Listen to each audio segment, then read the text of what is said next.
میری عمر کے جتنے بھی انسان ہیں آپ میں سے یا میری عمر سے جتنے بھی بڑے لوگ یہاں پہ بیٹھے ہیں، وہ لوگ جو کہ سرکاری اسکول میں داخل ہوئے ہوں گے وہ اس بات سے واقف ہوں گے کہ جب ہمیں سرکاری اسکول میں پہلی دفعہ بھیجا گیا تھا تب ہم کچی کلاس میں داخل ہوئے تھے۔ 1 سال کی پروموشن کے بعد ہم پکی کلاس میں پہنچ گئے تھے، اور آج کا بچہ جو کہ پلے گروپ میں ہوتا ہے پھر نرسری اور پریپ میں جاتا ہے، پکی کلاس اور پریپ کے بچے کو ایک لفظ سکھایا جاتا ہے کہ بیٹا جب آپ ایک فکرہ آپ کمپلیٹ کر لیں، لکھ لیں، اس کے بعد آپ نے فل سٹاپ لگانا ہے۔ میں سمجھتا ہوں کہ یہ فل سٹاپ جو ایک بچے کو بچپن میں سکھایا جاتا ہے یہ انسان کی زندگی میں بڑا اہم کردار ادا کرتا ہے۔ آپ اس بات کو تھوڑی دیر کے لیے یہاں چھوڑ دیجیے۔ اس وقت اس کائنات کو تقریباً 6 ارب سال ہو گئے۔ ان 6 ارب سال میں اب تک تقریباً 3 ملین سپیشیز دریافت ہو چکی ہیں۔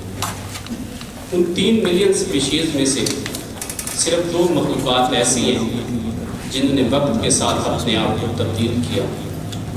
ان میں سے ایک کیچوا یعنی کہ سنیل اور دوسرا انسان۔ آپ اگر پرانے زمانے کے ہاتھی کو دیکھیں اور آج کے ہاتھی کو دیکھیں تو آپ کو کوئی فرق محسوس نہیں ہوگا۔ اسی طرح آپ اگر پرانے زمانے کے کوے کو دیکھیں اور آج کے کوے کو دیکھیں تو آپ کو ذرا برابر بھی فرق نہیں ملے۔ لیکن آپ اگر کسی زمانے کے انسان کو دیکھیں اور آج کے انسان کو دیکھیں آپ کو بہت زیادہ فرق محسوس ہوگا۔ میں یہ کہتا ہوں کہ اگر آپ 1970 کا کوئی ڈرامہ، کوئی فلم نکال کے دیکھیں اور آج کا کوئی ڈرامہ، کوئی فلم دیکھیں تو آپ کو بہت زیادہ فرق نظر آئے گا۔ اس وقت کے ڈائلاگ، کردار اور اداکار مختلف ہوں گے آج کے ڈائلاگ، کردار اور اداکاروں سے۔ تو یہ آخر انسان نے خود کو اتنا کیسے تبدیل کیا؟ میرے نزدیک انسان کی تبدیلی کے 3 ذرائع تھے۔ لوئس بریل 1809 میں پیدا ہوا۔ یہ جب پڑھنے کے قابل ہوا تو اسے کتابیں پڑھنے کا بہت زیادہ شوق ہو گیا۔ 1820 میں اس پہ ایک بیماری نے حملہ کیا اور یہ بینائی سے محروم ہو گیا۔ کیونکہ اسے پڑھنے کا بہت زیادہ شوق تھا لہذا گھر والوں نے اس کے لیے ایک ٹیوٹر کا بندوبست کیا۔ 4 سال اسے ٹیوٹر نے پڑھایا لیکن وہ اس سے مطمئن نہ ہوا۔ وہ چاہتا تھا کہ میں کوئی ایسا نظام بناؤں کہ میں خود کتابیں پڑھ سکوں۔ وہ اس کام میں لگ گیا۔ 1839 میں اس نے ڈاٹ سسٹم ایجاد کیا۔ ڈاٹ سسٹم ایک ایسا ایجوکیشن کا نظام ہے جس سے کوئی بھی نابینا شخص کتاب پڑھ سکتا ہے۔ اس نے ڈاٹ سسٹم ایجاد کر کے دنیا کو ایک نئی سوچ اور ایک سیکھنے کا ایک نیا طریقہ دیا۔ اس وقت سے لے کے آج تک دنیا کے کسی کونے میں کوئی شخص اگر نابینا ہوا ہے، نابینا پیدا ہوا ہے اور اس نے تعلیم حاصل کی ہے تو وہ بریل سسٹم یعنی کہ ڈاٹ سسٹم سے ایجوکیشن حاصل کرتا رہا ہے۔ تو میں سمجھتا ہوں کہ انسان نے اگر تبدیلی کا یہ سفر طے کیا ہے تو اس کی جو پہلی وجہ تھی وہ انسان کی زندگی میں اگر بہت زیادہ نقصان ہو جائے یا کوئی قدرت کی آفت آ جائے تو انسان اپنے آپ کو تبدیل کر لیتا ہے۔ ارسطو نے کہا تھا کہ انسان معاشرتی حیوان ہے۔ اس کا مطلب یہ ہے کہ انسان معاشرے کے بغیر نہیں رہ سکتا۔ جب ایک انسان معاشرے میں رہتا ہے تو معاشرے کے ساتھ اس کے رشتے اور ناطے بن جاتے ہیں۔ انہی رشتوں میں کچھ رشتے انسان کی زندگی کی اتنے خاص ہوتے ہیں کہ اگر ان رشتوں کے ساتھ کچھ اچھا یا برا ہو جائے تو وہ ان رشتوں کی خاطر خود کو تبدیل کر دیتا ہے۔ تو دوسری وجہ جس کی وجہ سے انسان تبدیل ہوتا آیا ہے وہ اپنے پیاروں کی وجہ سے تبدیل ہوتا ہوا ہے۔ برطانیہ میں ایک سائیکلنگ ٹیم ہے جسے اسکائی کہا جاتا ہے، یہ 1908 میں بنی تھی۔ 1908 سے لے کے 2003 تک اس نے صرف ایک گولڈ میڈل حاصل کیا۔ اپنی اس 95 سالہ تاریخ میں اس نے ناکامیوں کے سوا کچھ نہیں دیکھا۔ اس کے ناکامی کے یہ حالات تھے کہ اسے کوئی کمپنی اپنی سائیکل دینے کے لیے تیار نہیں تھی۔ وہ یہ سمجھتے تھے کہ اگر ہم نے ان کو سائیکل دی اور یہ ہار گئے تو ہماری جو سیل ریٹ ہے، جو سیل ریشو ہے، وہ کم پڑ جائے گی۔ لیکن 2003 میں فورڈ نام کا ایک کوچ ان کی ٹیم میں شامل ہوا۔ اس نے بجائے کچھ نئی تبدیلی کے اس نے کھلاڑیوں کی عادات پہ کام کرنا شروع کر دیا۔ اس نے سب کھلاڑیوں کو اس بات پہ پابند کیا کہ آج کے بعد آپ صاف ستھرے رہیں گے۔ ان کی پہلی عادت اس نے صفائی والی ڈیولپ کروائی۔ انہوں نے ان کے کمرے وائٹ واش کروا دیے گئے، ان کی بیڈ شیٹ تک وائٹ کروا دی گئی۔ وہ صرف اس لیے کہ اگر ہمیں ایک ڈاٹ کی نظر آئے تو ہم جلد از جلد اس کو صاف کر سکیں۔ انہوں نے صفائی کے لیے کھلاڑیوں کو اتنا پابند کیا کہ انہوں نے کہا ہر کھلاڑی کے لیے یہ لازم ہوگا کہ وہ دن میں 10 مرتبہ اپنے ہاتھ دھوئے گا۔ دوسری عادت جو انہوں نے ان کے اندر ڈیولپ کی وہ ان کے لیے رات کو 8 گھنٹے کی پرسکون نیند تھی، اور یہ ہر کھلاڑی کے لیے لازم ہوتا تھا۔ تیسری عادت انہوں نے ہر کھلاڑی کے لیے یہ ڈیولپ کروائی کہ ہر کھلاڑی پہ لازم ہے کہ وہ روزانہ ورزش کرے گا۔ آج وہ ٹیم، اس ٹیم کے پاس 66% میڈلز ہیں۔ وہ 10 سالوں کے دوران 66 گولڈ میڈل جیتی ہے۔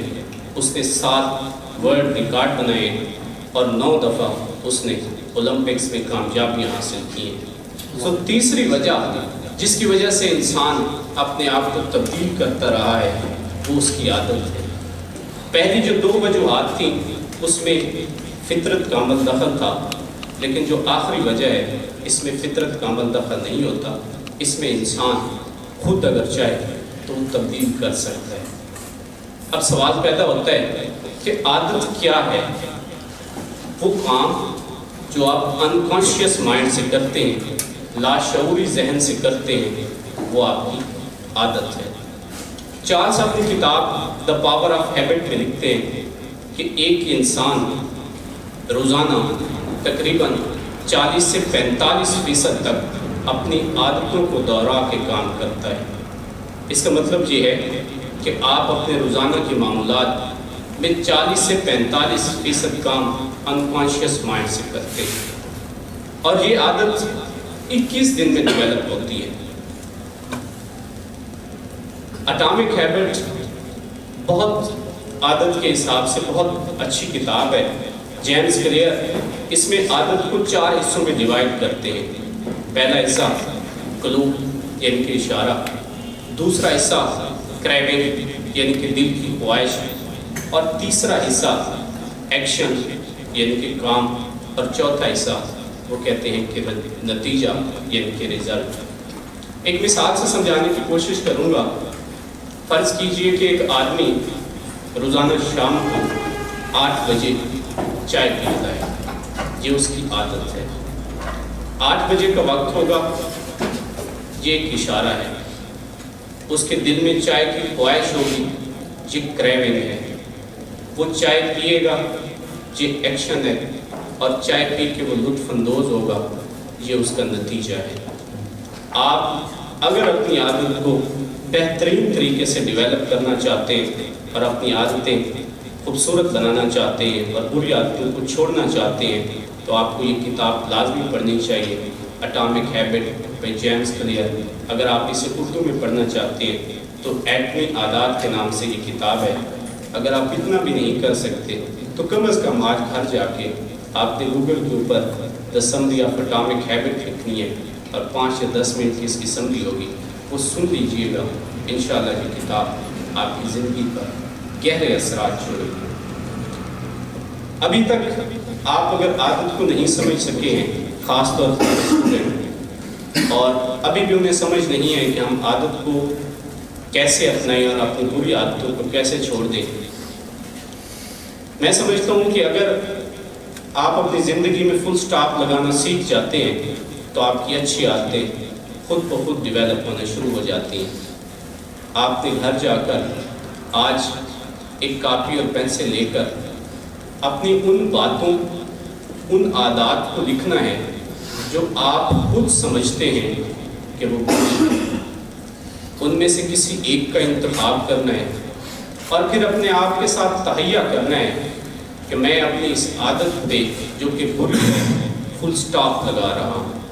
اور آپ نے اپنے اس تہیے، اس وعدے پر صرف 21 دن تک قائم رہنا ہے، کیونکہ 21 دن میں آپ کی ایک بری عادت چلی جائے گی اور آپ کے اندر ایک اچھی عادت خود بخود آ جائے گی۔ اس طرح سے آپ اپنی بری عادتیں ختم کر دیں گے، اچھی عادتیں آپ کے اندر خود بخود آ جائیں گی۔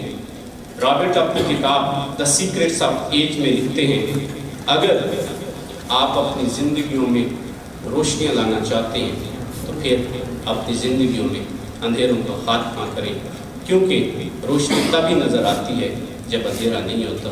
اللہ تعالیٰ ہم سب کی زندگیوں میں سانجہ کرے۔